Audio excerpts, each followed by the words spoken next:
Hola a todos, soy Mónica Hacha, dietista, nutricionista y tecnóloga de los alimentos.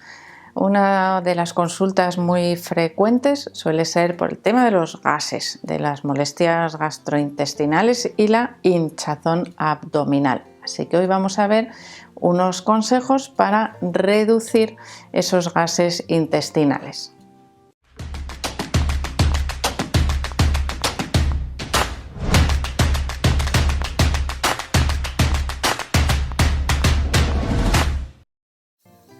Para ver un poquito cómo se forman esos gases intestinales, vamos a repasar un poco cómo funciona nuestro sistema digestivo, cómo es el proceso de digestión, porque hay diversos puntos que los iremos viendo al mismo tiempo que pueden afectar a esa formación de gases. En primer lugar, tenemos que masticar los alimentos. Esa trituración, o esa máquina trituradora que tenemos en la boca, tiene que romper gran parte de los alimentos, las fibras, hacer trocitos más pequeños para que después el resto de nuestro sistema digestivo sea capaz de utilizar las enzimas digestivas para romper todavía más en trocitos más pequeños todos los alimentos de manera que puedan ser absorbibles en el intestino delgado de la manera adecuada. Por lo tanto, a nivel de la boca, una falta de masticación adecuada puede afectar a que la digestión no sea tan buena y que lleguen restos de alimento al intestino grueso. Ahí hablaremos después del intestino grueso y veremos ese efecto. Pero primero que tenemos que saber es que una falta de masticación puede generar mayor cantidad de gases. Pero es que además, cuando comemos, si sorbemos con pajita, bebemos de la botella, si hablamos mucho mientras comemos, podemos aumentar la ingesta de aire. No solo de los alimentos se producen los gases, sino que a veces es que estamos tragando mucha cantidad de aire al mismo tiempo que ingerimos esos alimentos y por lo tanto nos ocasiona pues ciertas molestias, muchas veces asociadas también a los ruidos, ¿no?, intestinales. Bueno, pasamos ya de la boca a través del esófago. Bueno, ahí no tenemos apenas digestión, simplemente podríamos decir que es una zona de paso que va haciendo pasar poco a poco la comida al estómago. En el estómago sí que tenemos una función digestiva importante. No os lo he dicho, la digestión de los hidratos de carbono empieza en la boca. Ya tenemos enzimas en la saliva que empiezan a digerir algunos hidratos de carbono. En el estómago comienza principalmente la digestión de las proteínas, gracias a los jugos gástricos, que son muy ácidos y que si hay un fallo en la acidez estomacal, es decir, no tenemos suficientes jugos gástricos, esas proteínas principalmente podrían estar poco digeridas cuando pasan del estómago y no llegar a digerirse bien del todo en nuestro intestino o al principio del intestino, que es cuando hay más enzimas que terminan de digerir esas proteínas. Las grasas principalmente se digieren, empieza la digestión también en el estómago, pero principalmente se digieren en el primer trocito, en el duodeno, en el primer trocito de nuestro intestino delgado. Y ahí las enzimas rompen esas grasas en moléculas pequeñitas, que son las que son capaces de atravesar la pared intestinal. Llegamos ya al intestino delgado, donde se absorben los nutrientes y todo lo que está perfectamente digerido pasa al torrente sanguíneo sin problemas. Pero lo que no está bien digerido no es capaz de atravesarlo porque es demasiado grande y pasa al intestino grueso o al colon, que es como se suele conocer. En el primer trozo del colon, que tiene 3 partes, la primera parte es donde se aloja la microbiota intestinal, que se pone la mar de contenta con todo aquello que no hemos digerido. Generalmente solo le debería llegar, o casi solo, restos de fibra tanto soluble como insoluble, que podríamos decir que es la comida preferida de esa microbiota intestinal. Pero si algo falla por el camino, le llegan otros nutrientes como proteínas y grasas. La microbiota intestinal, cuando recibe más alimento o más variado de lo que está acostumbrada, ¿qué ocurre? Que genera más cantidad de gas. Es un subproducto de la alimentación de la microbiota intestinal. Esto ocurre también, por ejemplo, con el consumo de fibra. Si nosotros aumentamos el consumo de fibra, notaremos que tenemos más gases. Gases que no son malos, pero es que son muy incómodos, sobre todo cuando se producen en grandes cantidades. Por eso, a veces tenemos que ajustar también la cantidad de fibra que consumimos en la dieta y que llegue paulatinamente a nuestro intestino.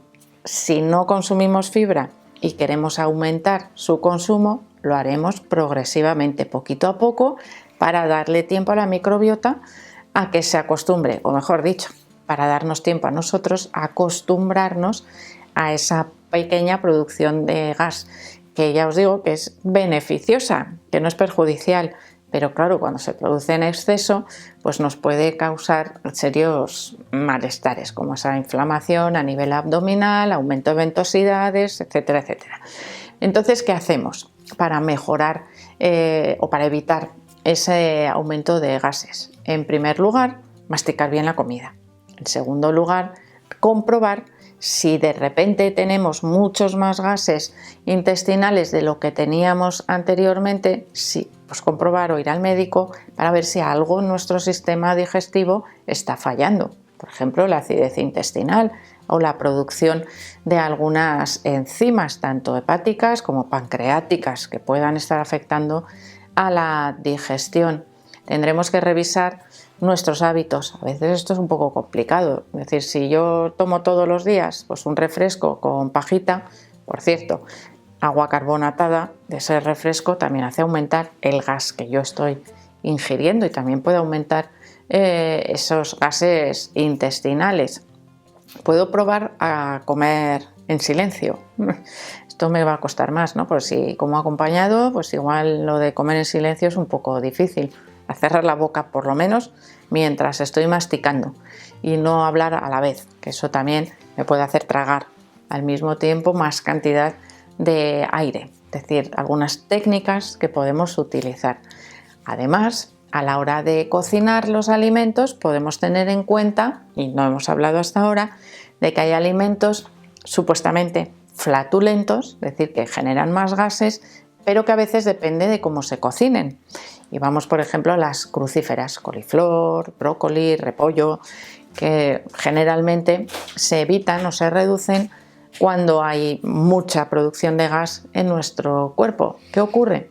Que si se cocinan menos en su punto, producen menos gas que si nos pasamos cocinándolos y las dejamos blandurrias, que a veces pensamos que es al revés. Bueno, pues igual hay que hacer la prueba, ¿no? Cambiar la forma de cocinar algunos alimentos. En cambio, en el caso de las legumbres, que son también alimentos flatulentos, podemos mejorar la cocción poniendo más tiempo a remojo, aumentando el tiempo de cocción y si aún así nos causan problemas, trituramos con un pasapurés y retiramos el exceso de fibra. Y de esa manera se suelen tolerar mucho mejor las legumbres cuando existen problemas de gases intestinales. También tenemos otra solución, sería utilizar infusiones o especias con poder carminativo. ¿Esto qué quiere decir? Que nos ayudan a eliminar más fácilmente esos gases y que no se nos queden ahí como dando vueltas eternamente y que es lo que nos causa mayor malestar.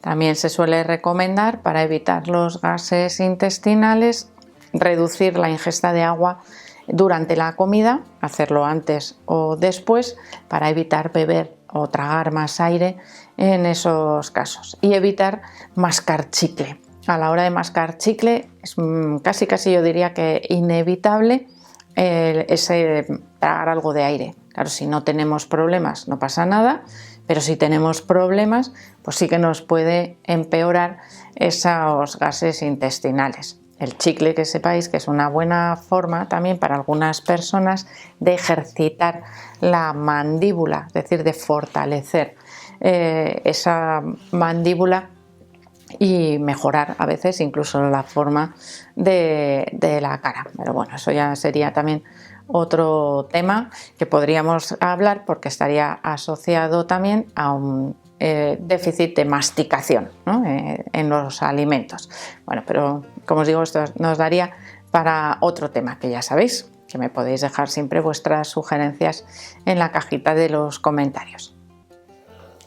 Y cuando se tienen problemas de meteorismo, que sería una gran abundancia de gases intestinales después de las comidas o a lo largo del día, suele ayudar mucho a evitar la presión aquí a la zona de la cintura cuando estamos comiendo, es decir, evitar los cinturones o la ropa muy apretada, porque puede ralentizar la digestión, y moverse 10 minutos, por ejemplo, andar después de las comidas. Eso también favorece el tránsito intestinal, de manera que vamos a favorecer el proceso digestivo. Así que ya veis que tenemos, bueno, un vídeo lleno de consejos diferentes para mejorar y para que tratemos de detectar cuál puede ser el origen de nuestros gases intestinales. Así que espero, como siempre, que le deis al like del vídeo, no dejéis de suscribiros al canal, y quiero seguir viéndoos a todos en los próximos vídeos.